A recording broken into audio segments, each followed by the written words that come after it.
Blade দিয়ে eyebrow করলাম। Hello everyone, অনেকদিন পর এই ভিডিওটা আবারও তোমাদের সঙ্গে শেয়ার করছি। তার আগে চলো সকালবেলায় বাড়ি ফিরে বাপি আমাকে একটা কাজ দিয়েছিল, সেটা কি কাজ তোমাদের দেখাই।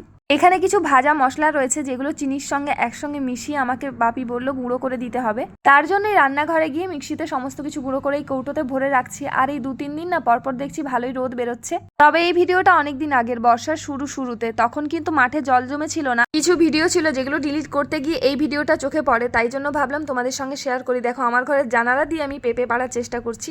এইভাবেও কি পেঁপে পাড়া সম্ভব? হ্যাঁ সম্ভব, চাইলেই পারা যায়। তো আমি কিন্তু পেঁপে পেড়ে ফেলেছি। এরপর চলো তোমাদের দেখাই আমি ব্লেড দিয়ে আইব্রু করছি। এত ঘাম দিয়েছে, মাথার ওপর ফ্যান চলছে, বোন তো শুয়ে পড়েছে, আর রাত্রেবেলায় আমি বসে বসে আইব্রু প্লাগ করছি। জানো আমি 1 বছর পর আইব্রু করতে গিয়েছিলাম পার্লারে, আর পার্লারের দিদি দেখে বলছে আমি তো ভেবেছি তোমার বিয়ে হয়ে গেছে। তাহলেই বোঝো। বাই দা ওয়ে, আমি কিন্তু পার্লারে খুব বেশি যাই না, না কোনো ফেসিয়াল করতে যাই আর না আইব্রু করতে যাই। যেটার জন্য পার্লারে যেতাম সেটা আমি বাড়িতে বসেই করে নিই, ব্লেড দিয়ে আইব্রু।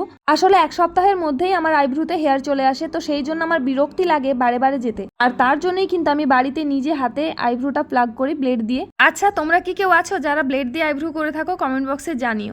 আর হ্যাঁ, আরেকটা কথা তোমাদের বলে দিই, যারা তোমরা ব্লেড দিয়ে আইব্রু করো না তারা কিন্তু ভুল করেও ট্রাই করতে যেও না, তোমরা পার্লারে গিয়ে আইব্রুটা করবে।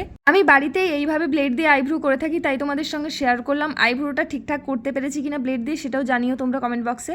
আমার আইব্রুটা দেখলে তোমরা বুঝতে পারবে আমার একটা আইব্রু অল্প কাটা রয়েছে। ছোটবেলায় লুকোচুরি খেলতে গিয়ে আইব্রুটা কেটে গিয়েছিল, আর তারপর থেকে যখন পার্লারে গিয়ে করি কেউ তো ঠিকঠাক করে, আবার কেউ গন্ডগোল করে দেয়। আমার মনে হয় যে তোমার সমস্যাটা জানে সে একাই যদি তোমার কাজটা করে ভালো হয়, তার পরিবর্তে যদি অন্য কাউকে দিয়ে কাজটা করায়, সে তো আর তোমার প্রবলেমটা বুঝে করতে পারছে না। বিশেষ করে যারা বিগিনার কাজ করে তাদের ক্ষেত্রে এই ভুলটা হয়ে থাকে। আমার সঙ্গে এরকম একবার হয়েছিল, তাই তোমাদের সঙ্গে শেয়ার করলাম। বাই দ্য ওয়ে, আইব্রুটা কেমন হয়েছে জানিও। টাটা।